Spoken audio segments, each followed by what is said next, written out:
barn and silo have seen better days. One big storm might bring the whole structure down.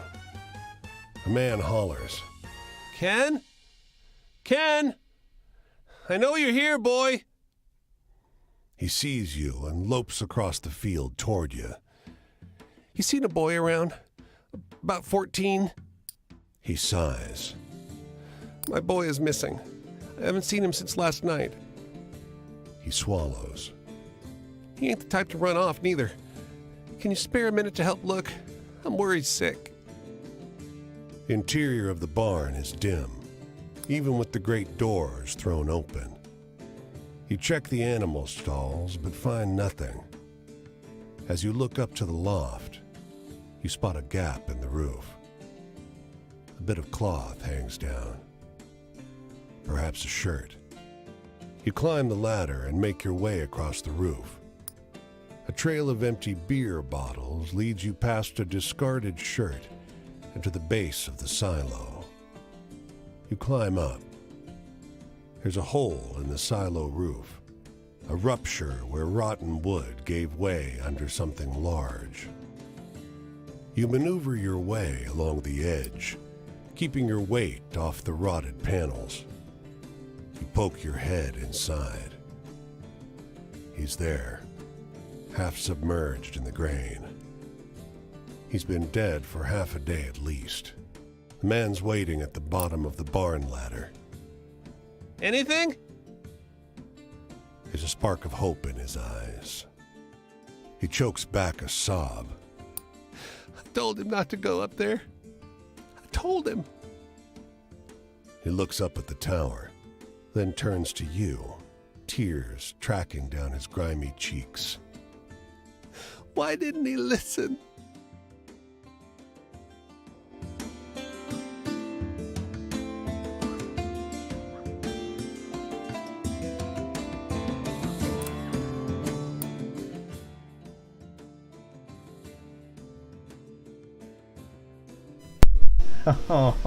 Well, hey, at least I didn't miss anything important. And I caught it early this time. It's that weird feeling in the air. Something between dread and frantic optimism, maybe. Everywhere you look, there's looming factories filled with churning machines and new unions, they say. Well, I don't need to buy anything. I don't need to earn any money. Let's just explore. The rain is coming down so hard. It's a wonder the sidewalk hasn't started to crack. You manage to find a narrow patch under a ledge where you can stay dry. A squat man, bundled up in a black fur coat and matching hat, approaches. The thick rain flattens and mats his fur. He squints up at you. Oh, fur of the coat. "You're in my spot." He crows. All right. He thanks you as you step aside, back into the rain. You keep walking, hoping to find more shelter. Glance back. Now that you see the man from a distance, you're not sure the fur is a coat. A pair of red eyes shine back at you. Keep walking. The rain stops a minute later. You look back up the road, but the squat man is gone. Huh.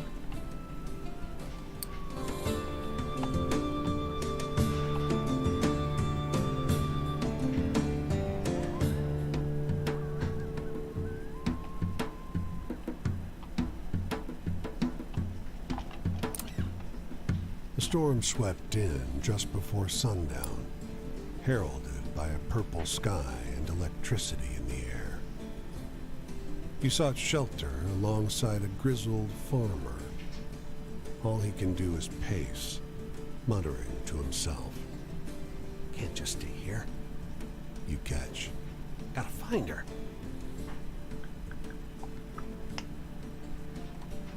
Who? He looks up at you. My daughter was out down the road." He balls his fists. "God, fuck this." He hauls open the door, shielding his face from the fierce dust.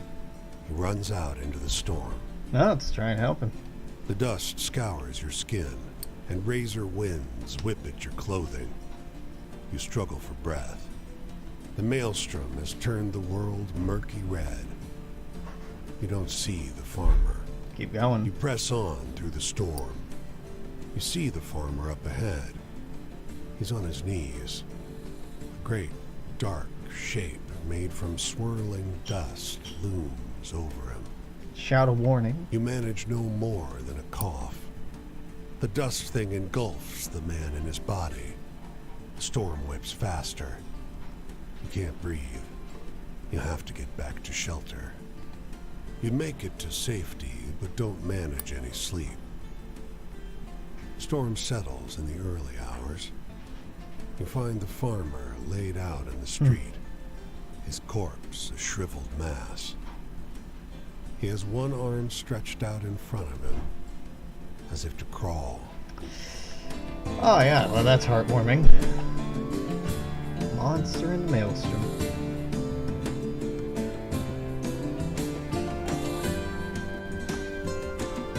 Okay, I want to do this.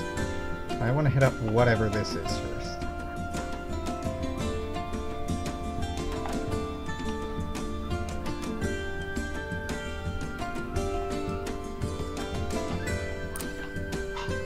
She's getting married, the soldier tells you. The two of you observe the church from the dusty road, straining to hear the faint joy of the ceremony transpiring within. I fought for 10 years to come home because she said she'd be here, waiting for me. And look, can you believe it? What war were you fighting in for 10 years? I guess you were just in the army for 10 years. Can you believe it? Yeah. So what am I supposed to do? What does she expect? That I should throw myself from the nearest cliff? Walk into the ocean? He snorts, sets off down the road. Follow him. He seems surprised to see you a few steps behind. No, he says. Where I'm going, you can't come. It's only then that you notice. There's something very wrong with his eyes. Huh.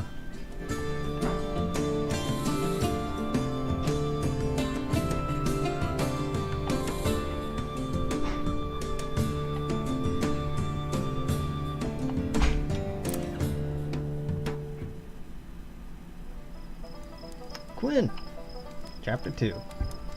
Huh, look at you. Well, I didn't know if we'd meet again, but I'm glad we did. Set yourself down here with me and Cass and Flip. Need a drink of water? Need to warm up? Yes. Still trying to see much of this country as I can. Folks I meet are sometimes kind, sometimes mean, and sometimes still perplex me. But all of them beats the folks I left behind. How about you? Seen anyone interesting since we last met? Yes. I want to hear a story about ghosts or murderers or something. Scary stuff. Hell yeah, kid. Hell yeah. That's not scary. Wounded soldier in the southeast. It's a murdering ghost. It's both of the things you asked for. You spin a good yarn. I was shivering there for a little bit. And the past is just that. Past. The whole world is at my feet. So why bother talking about the one place I can't go to no more? Because you can't go there no more. I want a story that scares me. Now I'm older, almost nobody can do it. Give me your best shot.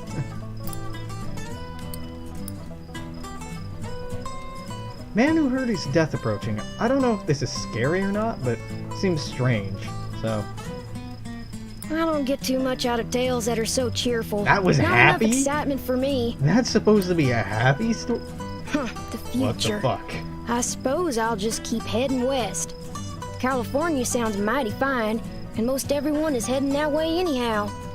I want to hear a story about ghosts or murderers or something. Scary stuff. Hell yeah.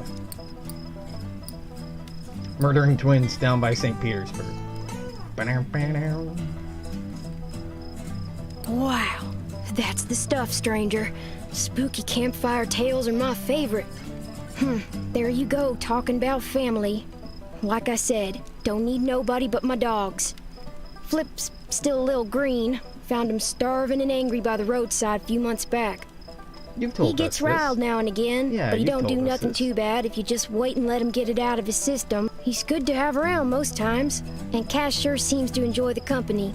Hey, do you got any really thrilling stories to tell? I'm hankering for one of those. Killer pigeons?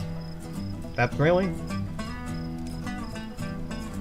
Were you trying to scare me? God damn it. Well, you did. Love story. Well, some of the songs say love is like being sick in your heart. Don't sound too pleasant to me. It's not that bad, kid. I love my dogs, but it don't feel like being sick. Being sick in your heart sounds more like getting Judased. I Something love I that know phrase. a thing or two about. Getting Judas. I want to hear one of them venturing tales. Got any?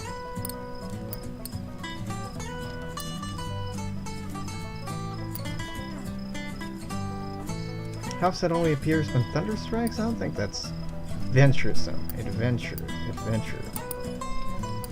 Man who made molasses. I don't even know what this one's supposed to be, so I'm telling him it to get context What's from the him. use in telling sweet happy It's tales happy. if Yeah, in the yeah, nick- yeah. Joy. I surely have seen some joyful scenes in my travels. Just a few trains back, I was invited to partake in a harvest by some kindly folk. Had quite the feast, and the dogs got to run around a farm. Wasn't until after I was heading out that I saw the little baby graves. Strange to play stand-in for ghosts. Ooh. Seems joy's all mixed with sadness these days. Makes my head hurt. Makes my heart hurt, kid. Aw, heck. The night's over already. I sure enjoyed talking to you, but I gotta get on. Think I'll see what's happening up the road. Alright. Sometimes I surely do wonder what'll become of this land. Folks have been chasing the dream of tying it up for so long. Now they got their wish. Things are worse than ever. Maybe America was never meant to be held in your hand like this. Quinn's story got better.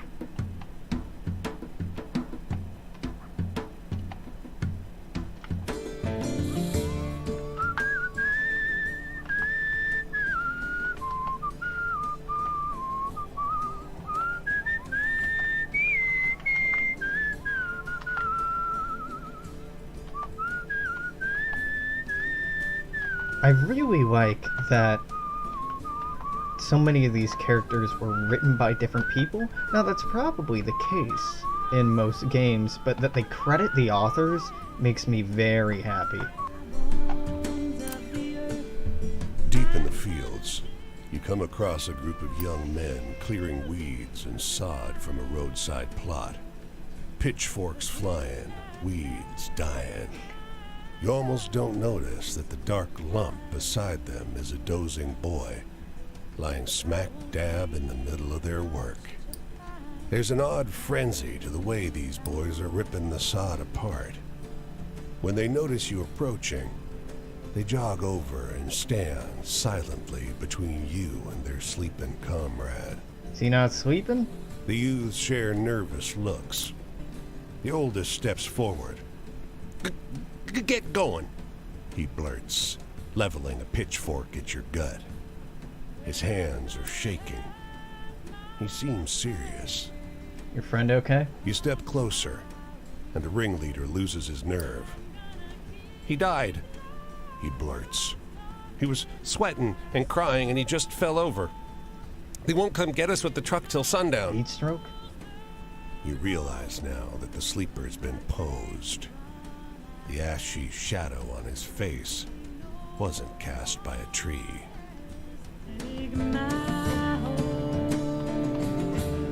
Wow, that's sad.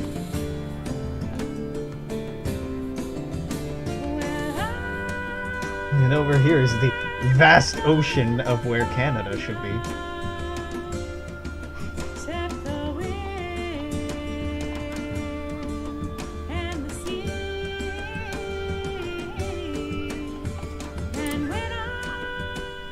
Scowling woman surprises you by offering you a job.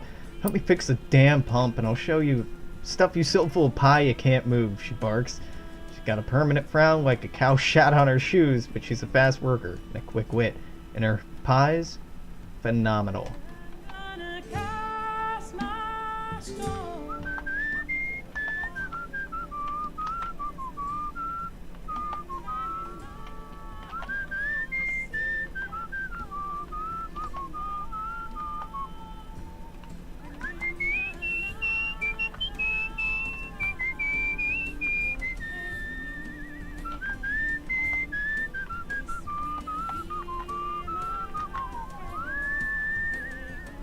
Now, a question I have is, would it be best to try to wrap up our progress with these people?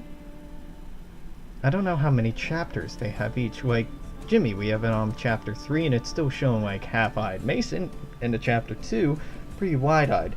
I'm assuming they each get at least 3 chapters? I'm not sure how many. So my ponderance is if it's worth hanging around this part of the US, or if I should just keep going on my merry way and double back later on. I'm feeling like the way that the game is inclined to work is that I should just keep the story going, get as many stories as possible, and then double back to try to get stories from people. Meet as many people as possible. I don't know. And it may very well be that there's no correct approach. So I think I'm going to swing on south, go to Chicago, check out Illinois, maybe do Missouri? I don't know, Illinois then Wisconsin, because we're not going to be back in this neighborhood for a while.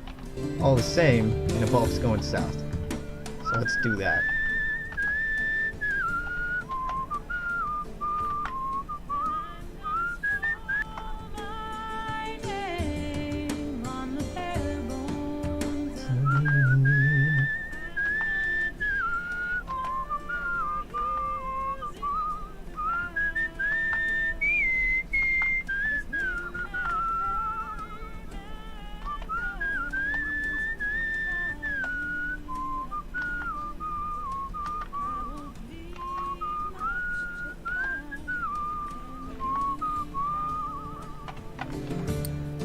How am I doing? Wait, is that my health indicator? Oh, that's pretty cool. Okay.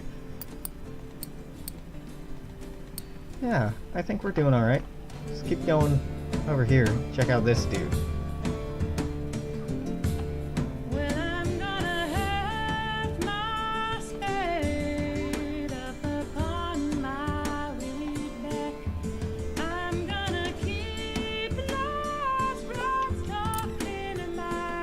Stacks of suitcases grind the parked Model A deeper into the dirt. An extended family inside defies the carrying capacity of the vehicle. The driver leans out the window. Want this? He swings a violin around by its neck. 10 bits. We need it for gas. You hear a muffled pounding from somewhere within the car. I don't have that much. 6 bits then. We need it for gas. The pounding becomes frantic. Buy it. The violin is yours, and the car shudders down the road. It's not quite out of sight when the back door pops open and you hear a girl's voice scream at you. That violin belongs to Louise Ames, you dumb fuck! The door and the girl are wrestled back into place, and the car fades into the blur of the horizon. Keep it. Its weight feels like a comfort as you walk. After all, who knows when you'll need Louise Ames' violin.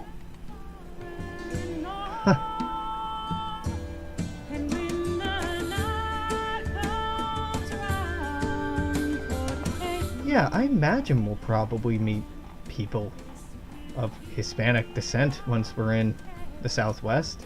It would be crazy if we didn't. And from scrolling in and checking out the profiles of these people, well, they just keep getting smaller as I zoom in. Maybe.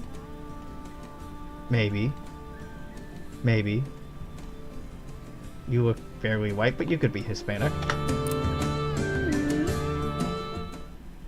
Yeah, I'm looking forward to going down there. Cassidy. Matthew S. Burns. I've met a lot of people like you on this road. There's something you want from it, isn't there? A desire that scratches and scrapes away at the sides of your body. You were a long way from home. Does being out here feed that part of you? It's that way for me. Living in a state of motion, resting nowhere, return. I've been a wandering ghost for a while now, and I'll be that way for some time to come. But that's a fate I should have known I was in for. I'm a poet, after all. Alone, out here. I spend too much time inside my own head.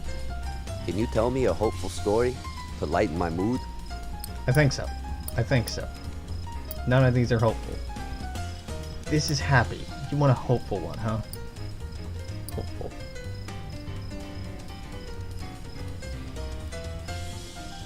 This seems like it could be hopeful. The fisherman and his fish calling gulls. I think these are hopeful. Right, I think I've used this exact story for hopeful before. That's a good one. Yeah. We do reach up like that, towards hope. The future. Well, what do you want from this life you've been given? Do you think there's a chance you'll get it? It's good to march forward, thinking you can reach the goal you set out for yourself. Of course, we both know it doesn't always work out. Maybe Yeah. it never works out. Maybe. Not many people I know seem to have gotten what they want. Except for Pauline, maybe. Pauline. God, yeah, you're East Personally, Coast, man. I don't think what I wanted from this world was so unreasonable. Sometimes I want to hear a sadness that resonates with my own. Do you know any stories like that?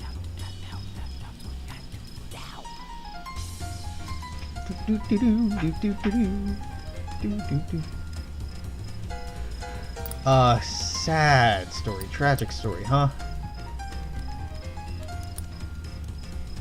Yeah, old janitor in the abandoned school. That's a fucking tragedy. He used to be a teacher, now he's the only one left.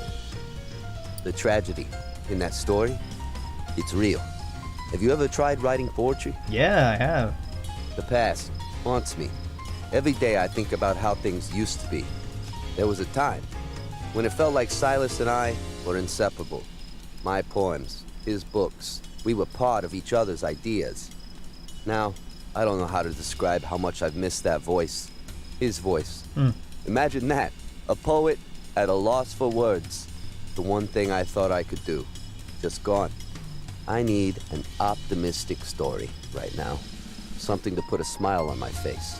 Can you think of any like that? Hopeful story? Well, you said an optimistic story. Now this is fairly happy. I think this is happy. I want to tell the damn molasses story and to get it right. This is happy. I like that one. Yeah. Makes me feel the way Silas used to in the old days. Joy. I've had joy in my life. I used to be part of a group of mad prophets, rabble-rousers, channelers of holy knowledge. I like this guy. We'd get a couple gallons of wine, bring them over to our friend Pauline's house. Then we'd shout these incandescent verses to each other, to the land and the sky. We were loud late into the night. What good would those words do if they didn't reach the heavens? Sometimes I want to hear a sadness that resonates with my own. You know any stories like that? Fucking poets, man. Love them. Maybe that one. Murdering twins is kind of sad, but people have been describing this as scary. I think this is sad now. Brothers sought one another out for 50 years. Spirits still search today. That seems sad, but it's also about ghosts now, so that's kind of spooky. Look, you can't just have a happy ending. Shit. A That one's story happy? needs to feel truthful, too. They found each that other? One didn't. Okay. I had a family. We were close. Me and Jess and Deborah, even Pauline. We had a shared goal in the world. When I think about any of them now, though, I can feel poison rising in my chest. They didn't do anything wrong. They're all still grand folks. It's just that the situation with Silas ruined my attitude towards them, too. Being jilted plays a mean trick on your capacity for love. It's true. I need an optimistic story right now. Something to put a smile on my face. Can you think of any like that? I can. Tell a story of the Blessed Lighthouse Sanctuary. That's a good one. We do reach up like that, towards hope. The space you give to love is the same space you open yourself up for potential harm. Yeah. That's an old truism, and I'd read all about that kind of thing from an early age. So, it's not like it should have been a surprise to me. Yeah, but reading about something and experience something are two very different things. Still, I wasn't prepared for how much it all going sideways hurt me as much as it did. The way I felt about Silas wasn't like anything I could remember feeling before. The whiplash from that is why I'm out here by myself now.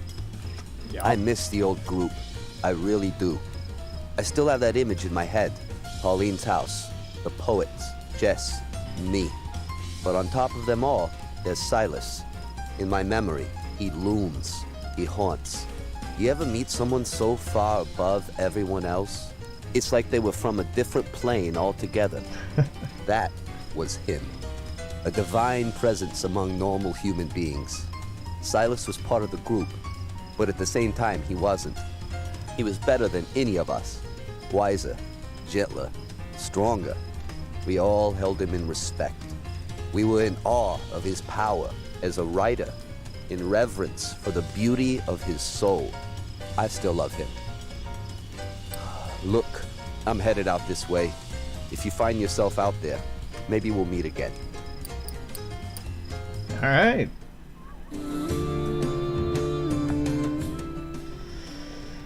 All right, conflictions. I think we go all the way north through Wisconsin, Michigan, and wrap up in southern Illinois. So I don't have to double back on myself. Too much, anyway.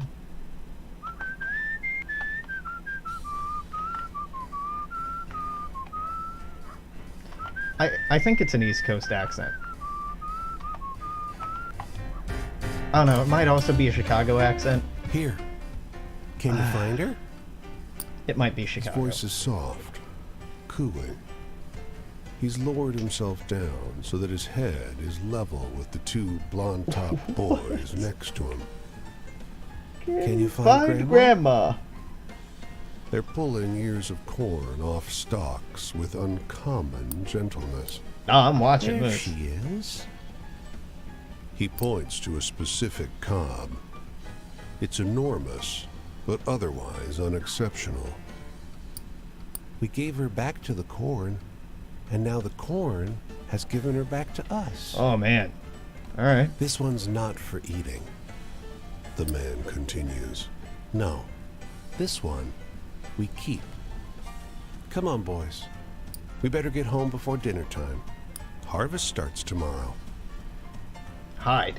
He seems beatifically distracted as he gingerly carries the pristine ear of corn in one hand, never noticing you. His children tail after him. One of them, his blonde mop of hair mirroring the bright yellow maize, seems to glance at you, but not really understand what he sees. It just didn't really seem like our place to step in and apologize there. Best thing you can do is There just it stay out of is. the way. Subtle, but perceptible. A patch of red spots on his face, fuzzy and fungal, like the omnipresent rust that you've seen on leaves here and there in every cornfield. Except this one, of course. What? Okay.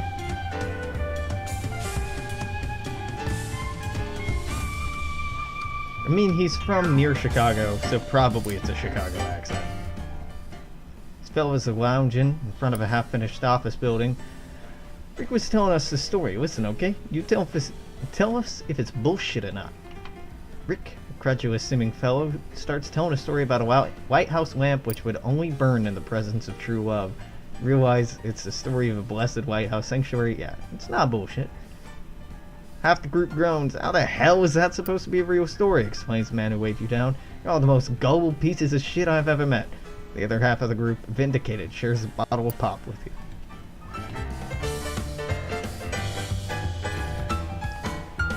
No, they're not eating corn, Grandma. They're doing something else with corn, Grandma. Keeping it? It's kind of creepy. Hold on. Yeah, this is full eye. But we can't switch it out, right? The levers, though. This is full. Switch it out with Cassidy. Cassidy's the lover. Yeah, beat poet lover. That makes sense. What? Hold on. I really need to get more Queen of Cups stories, because we only have 3.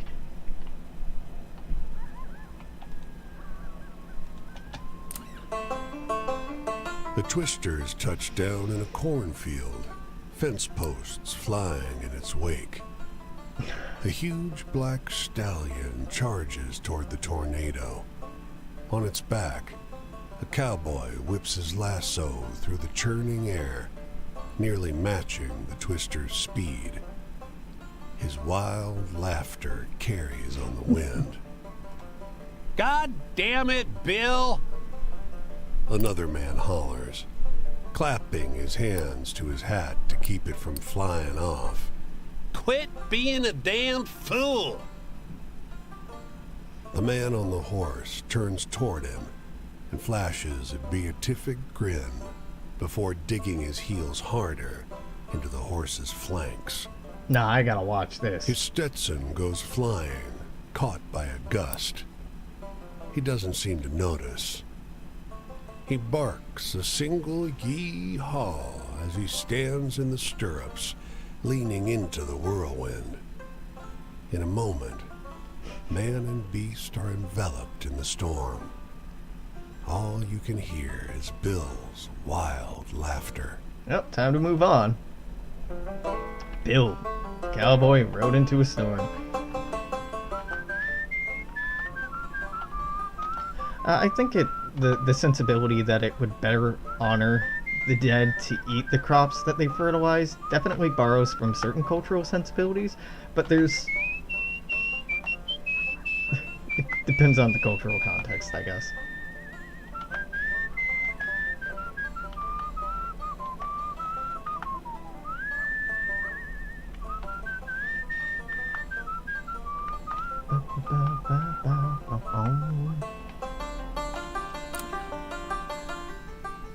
Huge storm, Farmer gasps, pointing at the clouded horizon.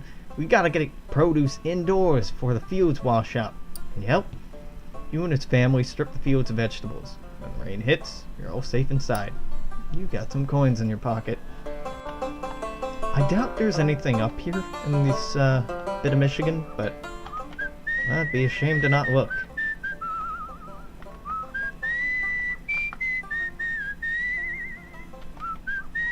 If my recollection is correct, this is one of the least densely populated parts of the southern 48 states. I mean, with exception to, you know, grand swaths of New Mexico, Arizona, Colorado, Texas. Maybe in the Midwest, I should have clarified.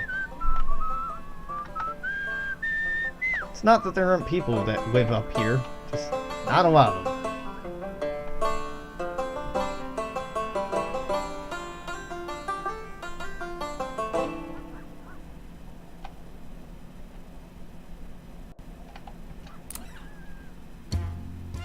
Car crammed, well-dressed vacationers pulls up at the gas pump.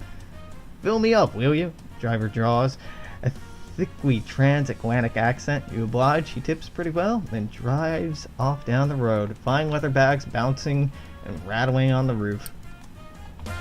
Must be from New Jersey. New Jersey, up until recently, one of only 2 states in the United States that don't allow you by law to pump your own gas.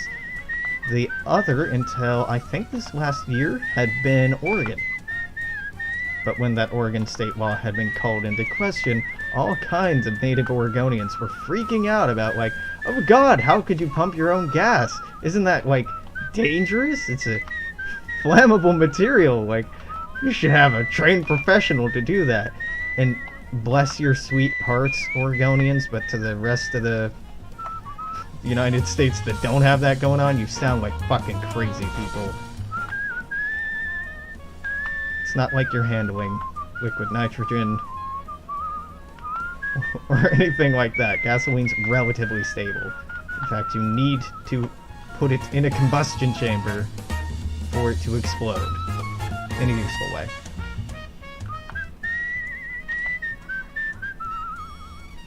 That was kind of a culture shock when back in 2009, 2010, I was looking at colleges on the West Coast, visiting Oregon, visiting Portland, and having to just stop at gas stations and wait while some stranger pumps something into your car was a very unnerving experience for me. Having been raised in the Midwest, where they would have been pissed if you had asked them to fuel up your auto for them.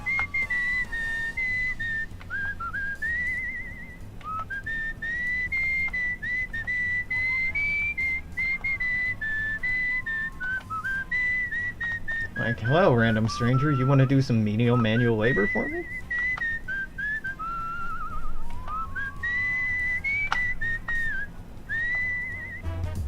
Not seeing a lot. We're about halfway through Illinois. I'm not seeing much of anything. I might get more centered in the state, but I didn't want to miss anything.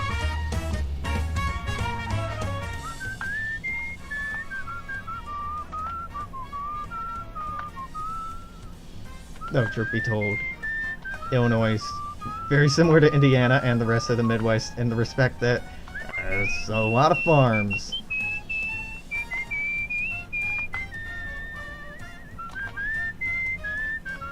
I skipped one. Oops. Here's how you can tell I'm from Indiana. I say oop.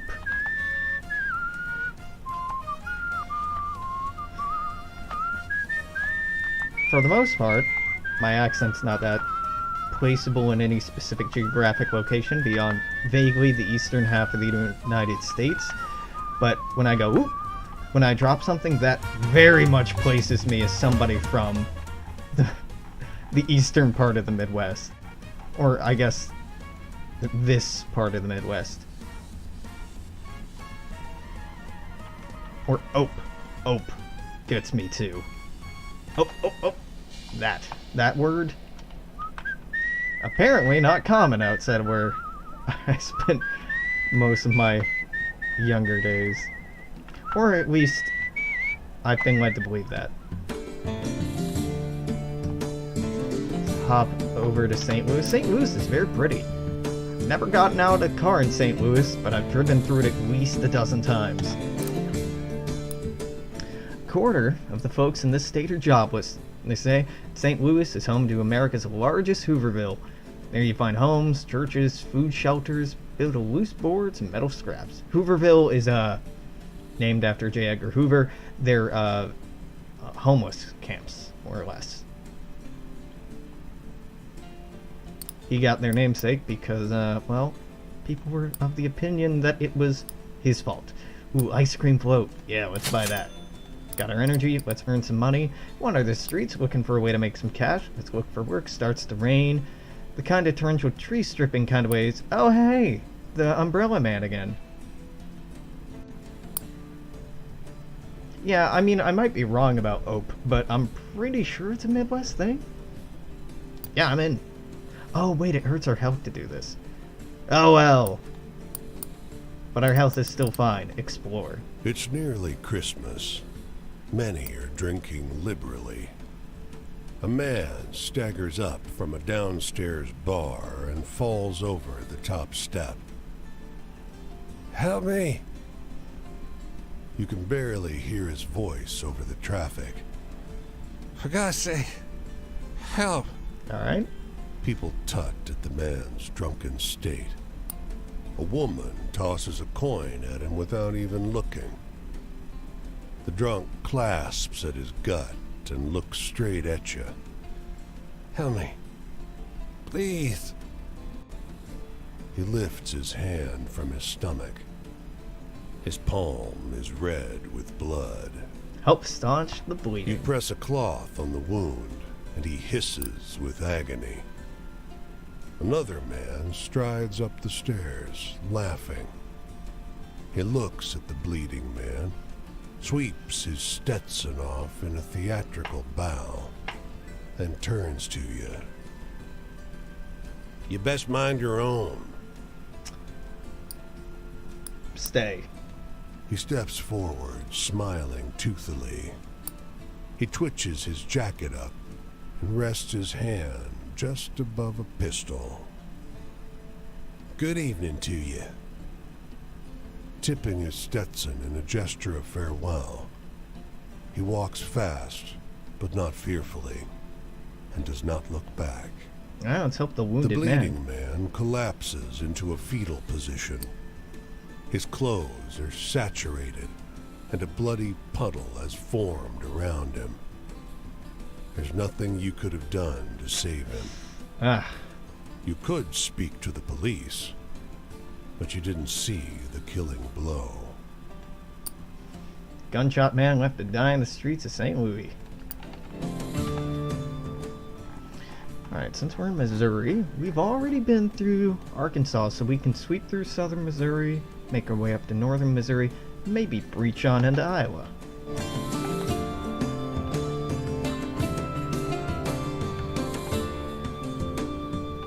Oh god. Camera, what is you doing? Baby, what is you doing?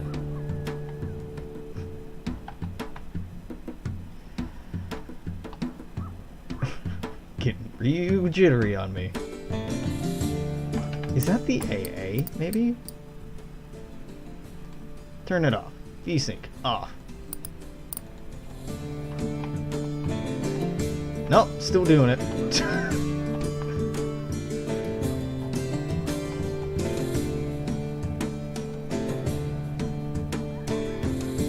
Well, not looking like there's anything in that current corner of Missouri.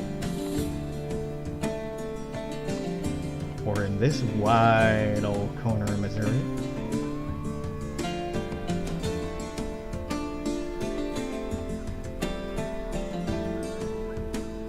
Ugh. There we go.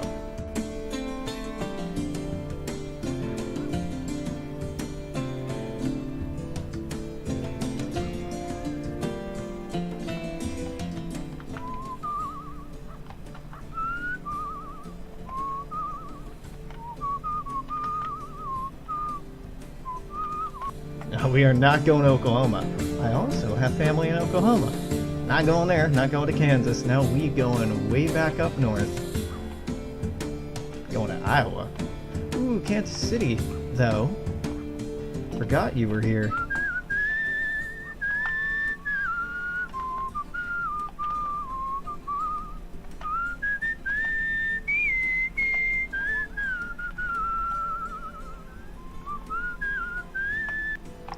Hello. The baby buffalo lies tangled by a fence, wire biting into its flesh. Please, it says, I must reach the sanctuary before they find me. The light here has a thin quality. Colors are oddly muted. There's a taste of something old in the air. Who's chasing you? They were hunters of my kind. I am the last born. Every year it repeats. I must run. They must chase. It is the cycle that lets my people survive. You hear hoofbeats. A ways back down the road, a cloud of dust rises. The buffalo struggles. Please, help me. All right. The wire cuts into your hands, but you untangle the animal. The buffalo charges off as soon as it's free. Come on. You glance behind.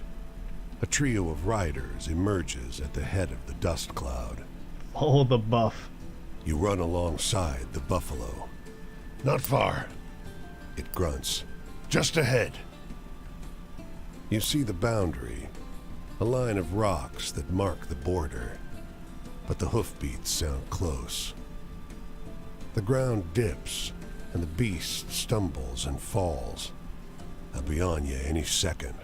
Carry it. You snatch up the beast and run for the boundary line. All you can hear is the pounding hooves and the whooping of the riders. They're on you just before you reach the line. You hurl the buff forward as you fall. The buffalo crosses the line and turns with a defiant bellow. A primal sound that far outstrips its size. It drags its feet through the dirt, kicking up a cloud of dust. When it settles, the four are nowhere to be seen. You hear the distant clamor of a herd in motion. Last born buffalo. The girl tilts her basket away to hide whatever's inside. You want to see what I got? I'm not telling. She raises her eyebrows, encouraging you to pry further. This girl is either very confident or too young to know shyness. Let's show interest. Got you hooked. Too easy. She twists her lips to one side, mimicking a more adult, thoughtful gesture. I'll tell you what. I'll show you what's in the basket if you do something for me. All right. Excellent. Whoa. I want you to kill my mother. Wow. She looks to check if you're paying attention, then points to a figure working at the other end of the field. She's boring. She keeps making me work when I want to play. The girl bursts into peals of laughter. She doubles over the basket, laughing so hard she's barely able to stand. When she can speak again, she says, You should have seen your face. You really should. She beckons you over, shows you her basket. 3 kittens snuggle up at the bottom. They're barely old enough to open their eyes. Ma gave them to me for being good. I've called them Badb, Matcha, and Anand. After a story Nana told me.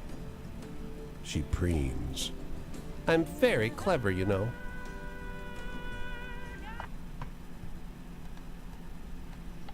Babbed. Matcha. Babbed. Cat? Hold up. Babbed. Yeah, bad. B. Matcha. Or no, M-A-C-H-A. Yeah. And then and. Okay. Anand.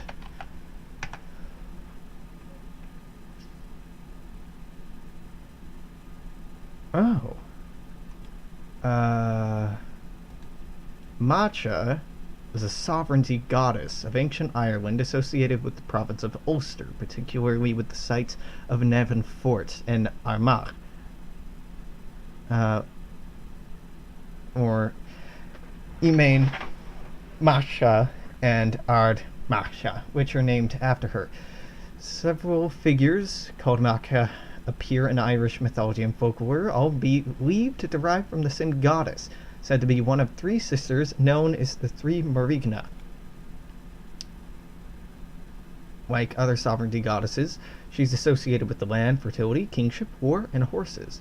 The name is presumably derived from Proto-Celtic Majaka, denoting a plain, genitive of the plain. It said that she was called Grain Brancher, or the son of womanfolk. So the Morrigan, or Morrigan, Phantom Queen or Great Queen, also known as Origu, is a figure from Irish mythology, also spelled Morrigan or Morriogane in modern Irish. Associated with war and fate, especially the foretelling of doom and death in battle. The role she often appears as the Crobe, the Babd. She's also associated with sovereignty, the land and livestock, believed to be the manifestation of the earth and sovereignty goddess, chiefly represented in the goddess's role as a guardian of the territory and its people. Morrigan is often described as a trio of individuals, all sisters, called the 3 Morigna. Membership of the triad varies. Sometimes it is given as Babd, Matcha, and Nimain, and elsewhere it's given as Babd, Matcha, and Anand. The latter is another given name for Morrigan. It's believed that these were all names for the same goddess. The 3 Marigna were also named as sisters of the 3 land goddesses Iriu, Banaba, and Fatma. She is associated with the Banshee of later folklore. Okay, interesting. Those kittens are apparently the manifestation of God. We are not in Kansas. Kansas City is not in Kansas, game.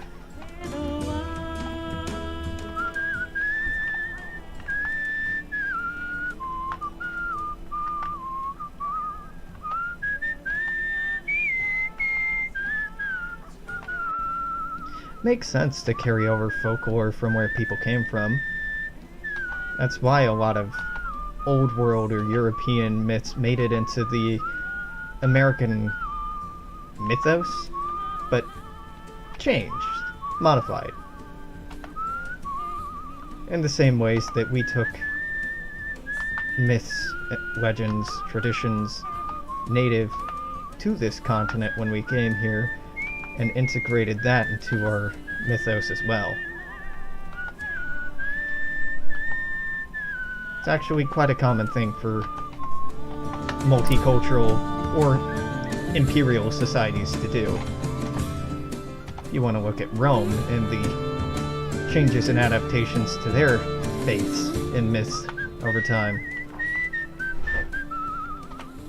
They're Hellen-centric, the Greek-centric culture that they adopted.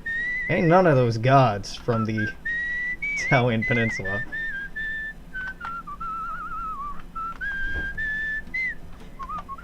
Oh God, alright game, why are you getting all antsy with me? So I'm seeing the Iowa border here. I think I want to trace up to this corner, just in case there's something amiss. Though, it may be that there's not.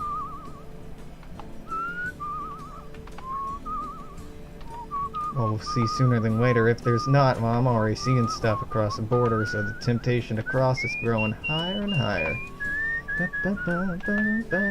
Yeah, the grass is always greener, so Des Moines!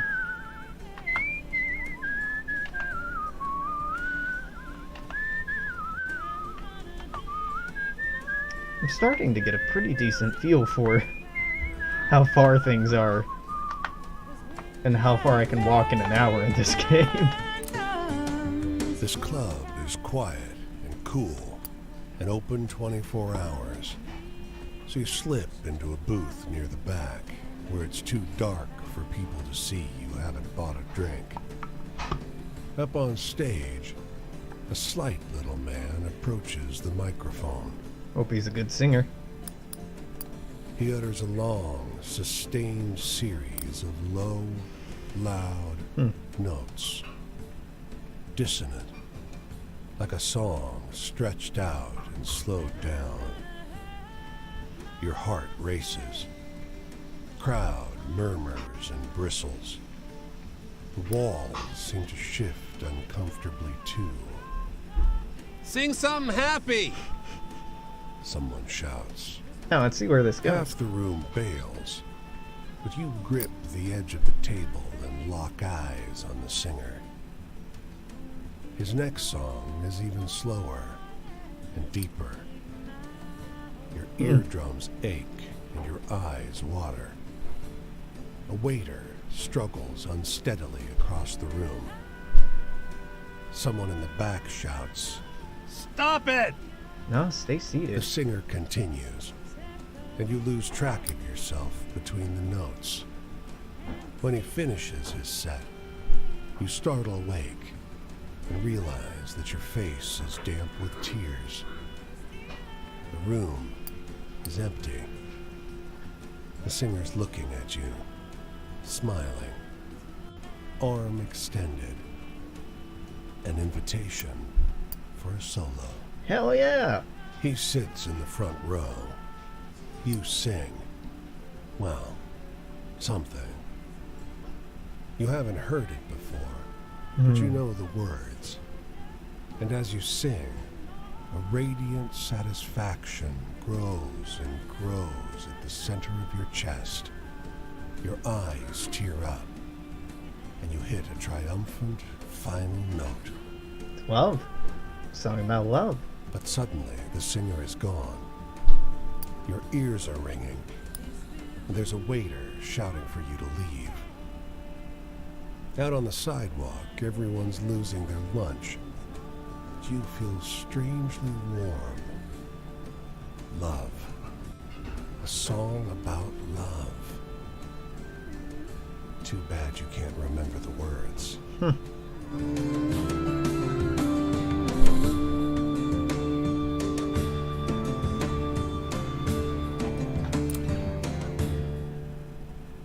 Ooh, what's getting upgraded? Yeah, start a conversation. What'd you do, Casey Jones? Fastest railroader in America.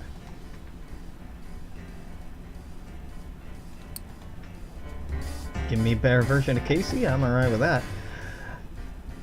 We got time to talk to you one more time? Yeah, I think we have time to talk to him. Or at least walk to him, and wrap up from there. God damn it, Cedar Rapids. Oh, he's in Cedar Rapids. Good. Like, we don't have time to do both. Yeah, we do.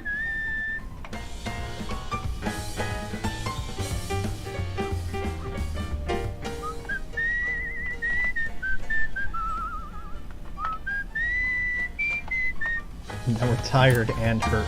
Good, This good. dapper little peddler shifts restlessly from foot to foot beside his cart, wringing his hands and glancing around as if he's in some kind of mild agony. Hey, He calls, holding up a quarter. I gotta piss. Will you watch my stuff for a minute? You got it, buddy. He flips you a quarter and hurries off down the road. 5 minutes later, he still hasn't returned, but a whole crowd is marching toward you from the other direction. They start shoving and screaming at you. What's the The matter? man grabs you by the arm. You working with them? He shows you 6 tiny, bloody teeth in the palm of his hand. My daughter's dying! Had nothing to do with that. No matter how you protest, they refuse to believe you weren't involved in the scale. 2 drag you off to the side of the road and begin to work you over with a bunch of rocks in the end of a sock. Someone puts a flame to the peddler's cart. It suddenly explodes in a shower of foul-smelling cures. Your assailants bolt, leaving you face down in the mud, burning scraps of who knows what raining down all around you. Fuck. At least your teeth are still in. Oh, that makes me want to brush my teeth. Okay, damn.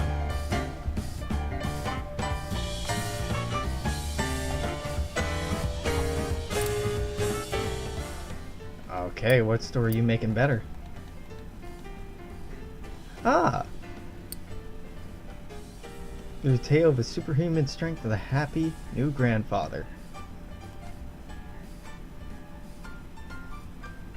I mean, he was superpowered, so yeah. Not really changing much about that story. Now, before we talk to you, I just want to double check my stories, make sure that they can all grow. Casey Jones can't.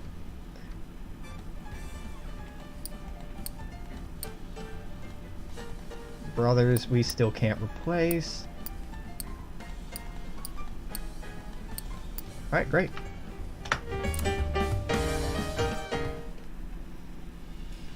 Cassidy, Matthew S. Burns, Chapter 2, Moan and Low. Where are you headed now? Yeah, it might be Chicago. I'm thinking about getting out to the coast again. I want to get to Frisco and gaze upon the Pacific Ocean like in days past. It's hard to place it. Contemplation of water is an ancient healing practice, you know? Yeah, he called it Frisco. He's never been to SF. The vastness of the sea makes the personal wounds we suffer seem small in comparison. Nah, I guess people at this time probably said Frisco, but ain't nobody saying Frisco no more. That's the theory, anyway. Silas told me that once. Alone, out here, I spend too much time inside my own head. Can you tell me a hopeful story to lighten my mood? Hopeful story, huh?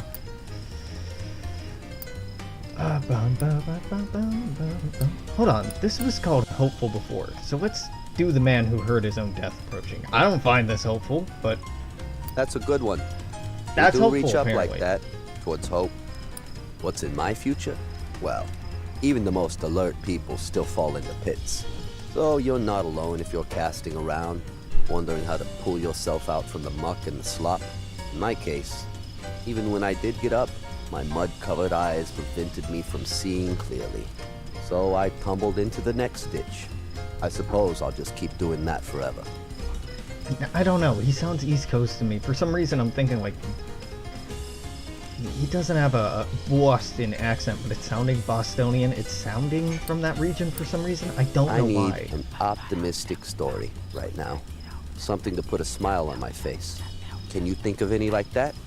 Maybe it's just the tonality. Maybe it's the voice actor I'm hearing, not the character. What do you want? Hopeful? Damn, man. All you want is hope. Alright, beautiful butterflies. Butterflies. I like that one. Makes me feel the way Silas used to in the old days. Joy. You don't really enjoy something unless you experience the lack of it too. Fucking true. Hunger makes the food taste better, and so on. Yep. It's an old idea. Yep. Chiaroscuro. Contrast between shadow and light. This is what I tell myself about sorrow, too. That the joys couldn't be possible if it weren't for the lows as well. My man, yes. Yes. I don't know if I believe it all the way, though. In the end, a deep, powerful, consuming hunger doesn't make food taste good. It just turns eating into a compulsion. It can. Have you heard any scary stories in your travels? Tell me one. I want to shiver. Scary stories, huh? Oh, thank you.